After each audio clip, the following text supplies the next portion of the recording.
All right, the top 10 greatest of all time list. This is going to be my personal list based off of certain criteria that I like to prioritize over certain other criteria. Like, of course, this is probably the most controversial topic in the UFC amongst the fans, amongst the industry. Mainly because obviously people have just different ways of viewing, the greatest of all time or people that deserve to be on this list. Some people prioritize title defenses over resumes. Some would prioritize it the other way around. Some people would prioritize popularity and fame and influence over anything else. Some people even have like, let's say Habib as the number one goat, or even Conor McGregor in the top 10, which I disagree with. But this is going to be my personal list, my personal top 10 list. By the way, I hope you like the front cover. I put so much thought into it. But let's just jump into the honorable mentions before we get to the top 10. We have Max Holloway. Now I thought about this. I was gonna put him in the top 10, but after realizing that he has like 9 losses, and after seeing the other names on this list, it will make sense why, in my opinion, he's not on this list.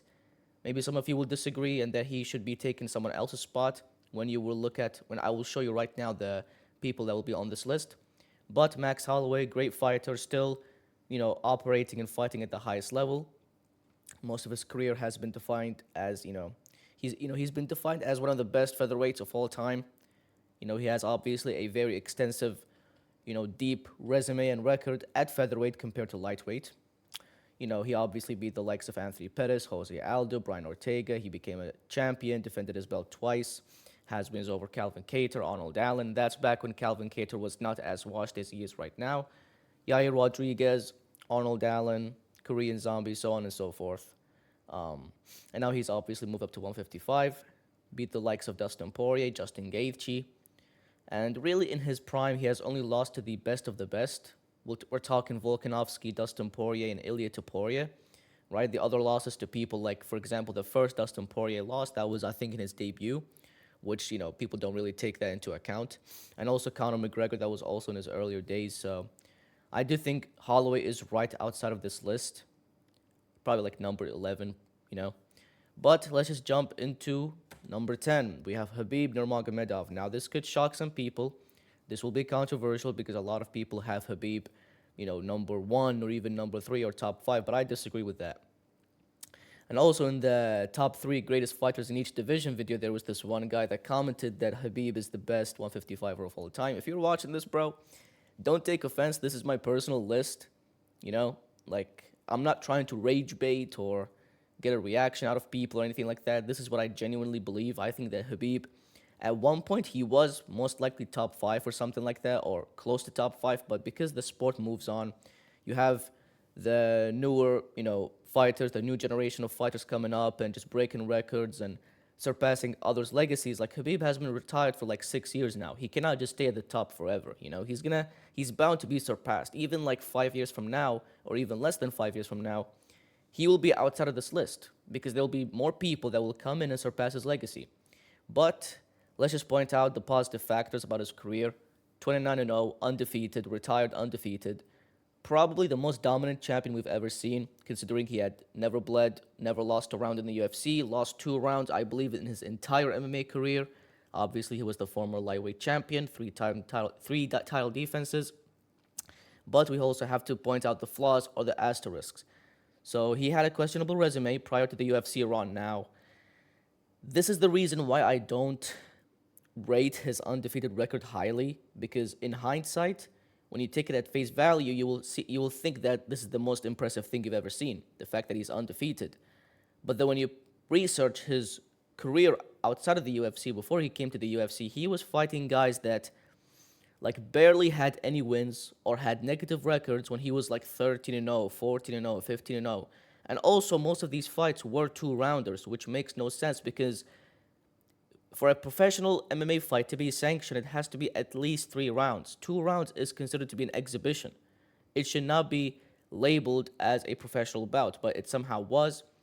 And obviously the most glaring flaw is the fact that he fought guys that like had barely any wins when he was like, 10 wins ahead of them or something like that. So that's the reason why I just don't rate him highly in terms of the undefeated record. But everything else, yes, I do give him credits where it's due. But when it comes to his undefeated record, I'm just sitting here like, if he had taken the route of like Charles Oliveira and fought people that are dangerous even when he was in the beginning of his career, then it would have ended differently. I'm not saying he would have lost, but the fact that he was, I'm not sure if he was, if he had any power or any authority in picking his opponents, because it is suspicious and sketchy, but, you know, it is questionable nonetheless. And the lack of elite names, obviously, because he retired too early. His only elite names would be McGregor, Dustin, and Justin. And I guess you could throw in also RDA in there. But those are elite names, but there are just not enough of them for me to go, okay, he's number 5, or he's number 3, or he's number 2. So I'm just sitting here like, I don't know. I just don't know if he's above this, position, if that makes sense.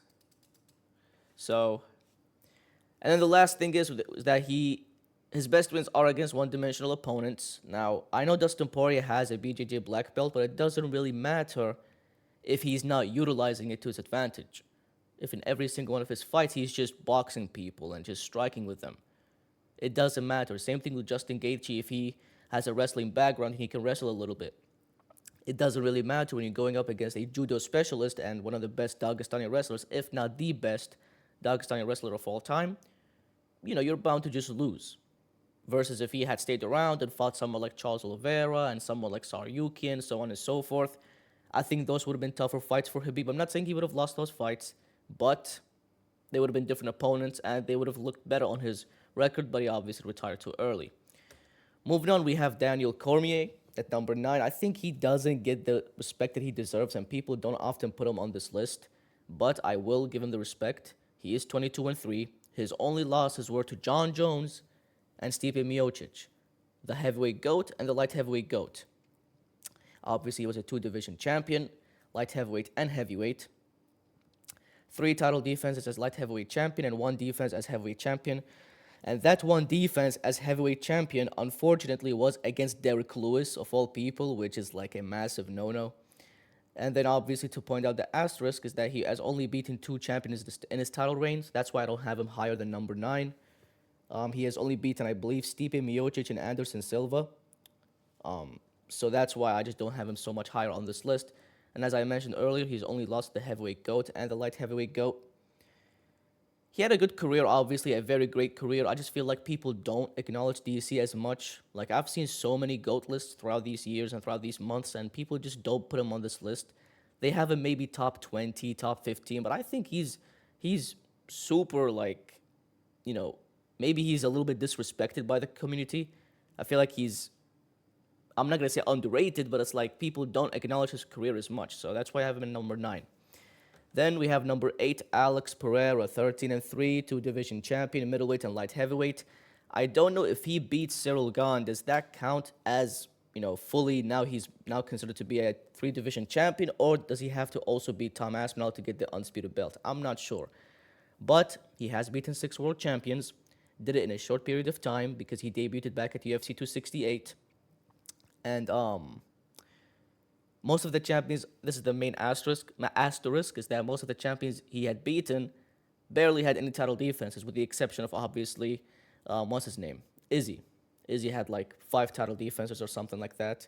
But when you acknowledge Jan Blachowicz, Prohaska, Jamal Hill, and Kalaev, all these guys had, and even Strickland, none of these guys had any title defenses, which is why I have him at number 8. I do believe he is greater than DC, just because of the accomplishments and the accolades that he has achieved, in such a short period of time. And he could possibly become the first ever triple champ or 3-division champ in UFC history, which if he does, if he goes out there, beats Cyril Gane, then turns around, fights Tom Aspinall and beats him, I do think he probably will become the GOAT. So, yeah, I do have him at number 8. And then we move on to number 7. We have Merab Dvalishvili, 21-5. He is the bantamweight GOAT. I think this is just not even debatable.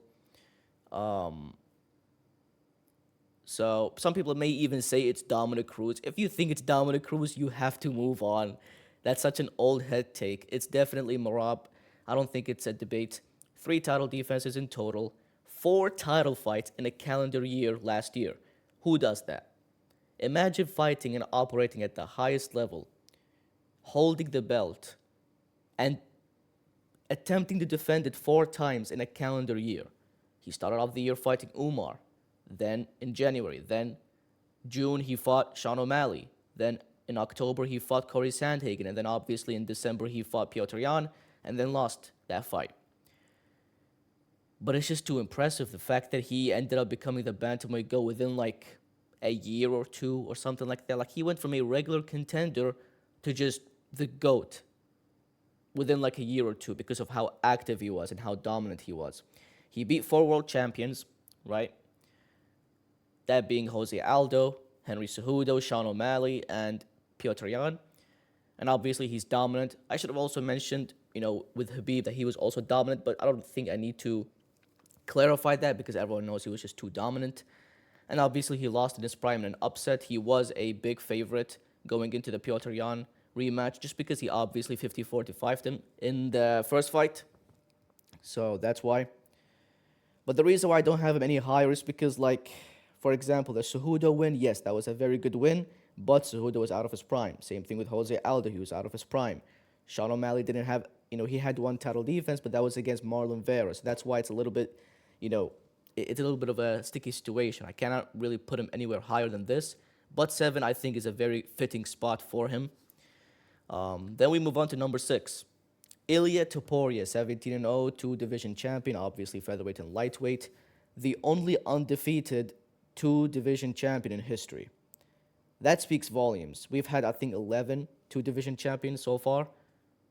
And he's the only one that's undefeated.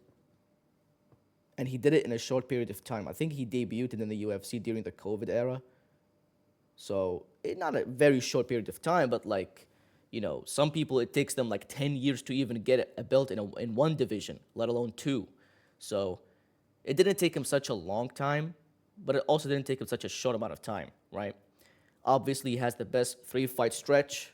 Volk, Holloway, Oliveira, there's no debate in that. 3 all-time greats, legends, Hall of Famer, future Hall of Famers. But we also have to mention the flaws. As I mentioned, I think, in my previous videos, he doesn't stay in his division and try to establish his dominance. He does not try to stack up title defenses, which I think adds on to his legacy. If you're going to get one belt, move on, get the second belt, like, you're not showing us that you are dominating a specific division. You're just beating one person onto the next division, stuff like that.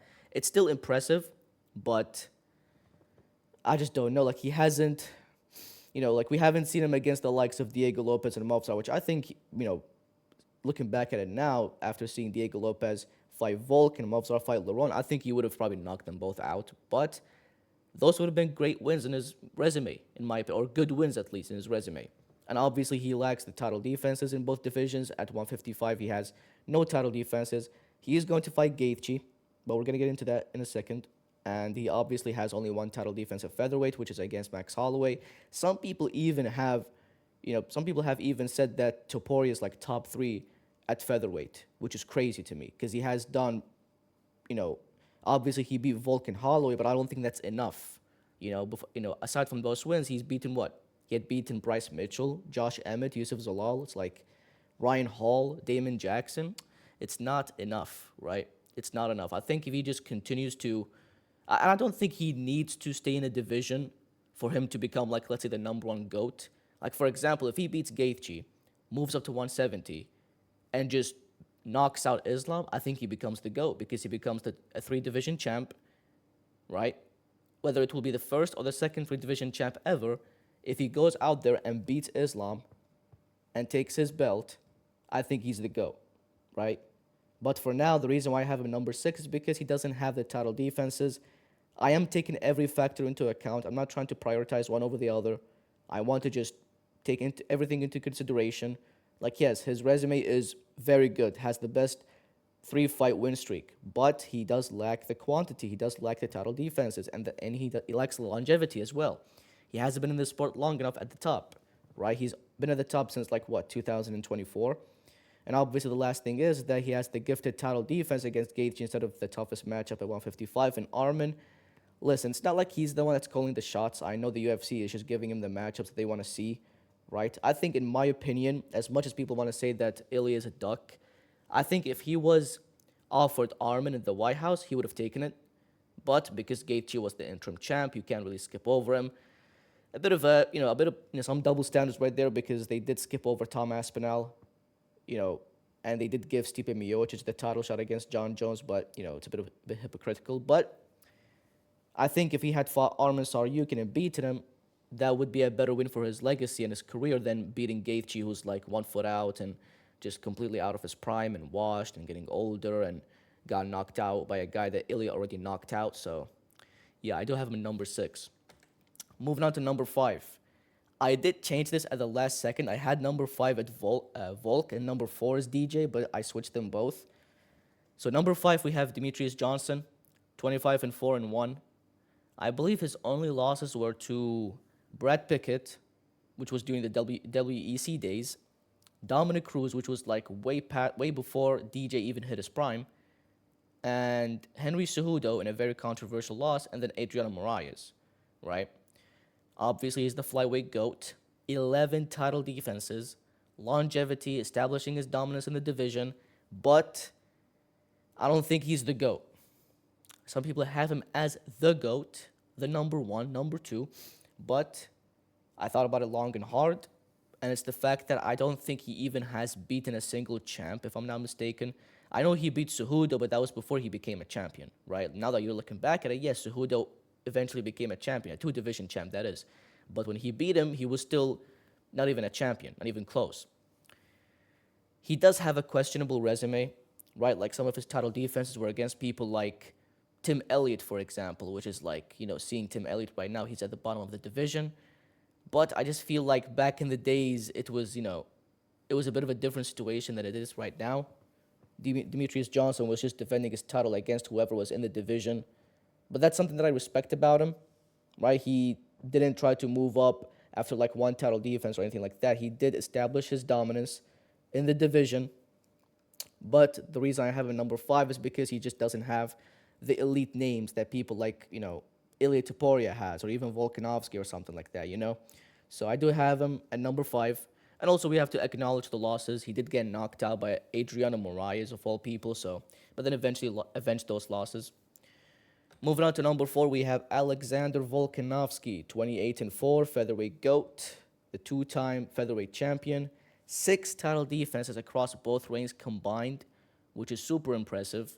And to mention a couple of his elite wins, he has Max Holloway, he has Yair Rodriguez, Brian Ortega at the time, Jose Aldo, Chad Mendes. Like, those wins are really good. Even Diego Lopez is a great win. Elite resume, as I mentioned. And I guess if you want to include this, he has managed to become a champion at 36 years old, breaking the curse, I think he became the first ever fighter above the age of 35 to win a belt in the lighter weight classes, if I'm not mistaken. That was the curse that he broke. It's not that big of a deal. And to me, like, it's not something that, this is the reason why he's number 4, is because he broke the curse. It's just a little fun factor to add. And obviously, he had the nonsensical title defense against Diego Lopez, which was just stupid. Like, if that was Movsar Evloev, that would have been a much better win or a much better addition to his resume. But the fact that it was Diego Lopez, again, back-to-back, is just stupid. But we also have to acknowledge he got knocked out by Islam and Ilya, but there's no shame in that because Ilya is now the number 2 pound-for-pound guy, and Islam is the number 1 pound-for-pound guy. So it's like, and he did get knocked out by Islam because he moved up on short notice. I'm not trying to make excuses, but I'm just saying that, he moved up on short notice with barely any camp, and he got knocked out. That's why. And then obviously by Ilya, he made a 4-month turnaround and dropped himself to 145 again, so he was just switching between weight classes. And then he moved down to 145 on a 4-month turnaround and then just got knocked out by Ilya. So that's why he got knocked out. Again, I'm not trying to make excuses. I'm just trying to mention the factors that did play, a part in him getting knocked out. So he's the number 4 guy. Number 3, I have Islam Makhachev, 28-1. His only loss, obviously, to Adriano Martins, 2-division champ, lightweight and welterweight. He is the lightweight GOAT, again, to the guy that was disagreeing with me the other day in the comment section of the top 3 videos, the top 3 greatest fighters of all in each division video. I do think he's the lightweight GOAT in terms of accolades, achievements, resume-wise. I think he's the GOAT. He's the most decorated champion of all time. At lightweight, obviously. No one has ever even gotten 3 title defenses. I believe Benson Henderson had 3 title defenses, if I'm not mistaken. So I'm not sure. So yeah, uh, he broke Volk's win streak, which was 22 wins, Oliveira's win streak 11, and JDM's win streak 18. That's very impressive, right? There are people out there that want to discredit his resume by saying, "Oh, but Volk was a 145er." It doesn't matter if you weigh in at 155, the same as your opponent. That's all that matters. Volkanovski had so much more experience at the top compared to Islam, and Islam still went out there in enemy territory and beat him fair and square. Whether you think it was a controversial win or not, it was a close fight. Fights can be close, they can be scored either way, and I thought Islam won that fight 3-2. And then with Oliveira, it's like, I don't know how you can even discredit this win. The fact that Oliveira was in his prime, looked, kind of 50-50 between stoppable and unstoppable because he was getting dropped in every fight. But on the ground, we thought that no one was going to hang with him. But then Islam goes out there, and unlike the previous opponents of Charles Oliveira, he goes out there and jumps into his guard and submits him after dropping him, which is impressive, right? Albeit Oliveira fought recklessly that night, but still, it's not an excuse. Like, he did beat you in your own game and snapped your win streak. And then with JDM, that was supposed to be the toughest matchup on paper because that was, Islam's debut at 170. JDM was coming off a very good performance against Bilal as the underdog. He has the boxing, the power, although I do think his power is slightly overrated, but he did snap, Bilal's win streak, beat him, stuffed the takedowns. And stylistically speaking, we thought that JDM was going to essentially just, or not, I didn't think that, but a lot of people thought that JDM was going to just stop Islam, stuff the takedowns, keep it on the feet, and just outbox him.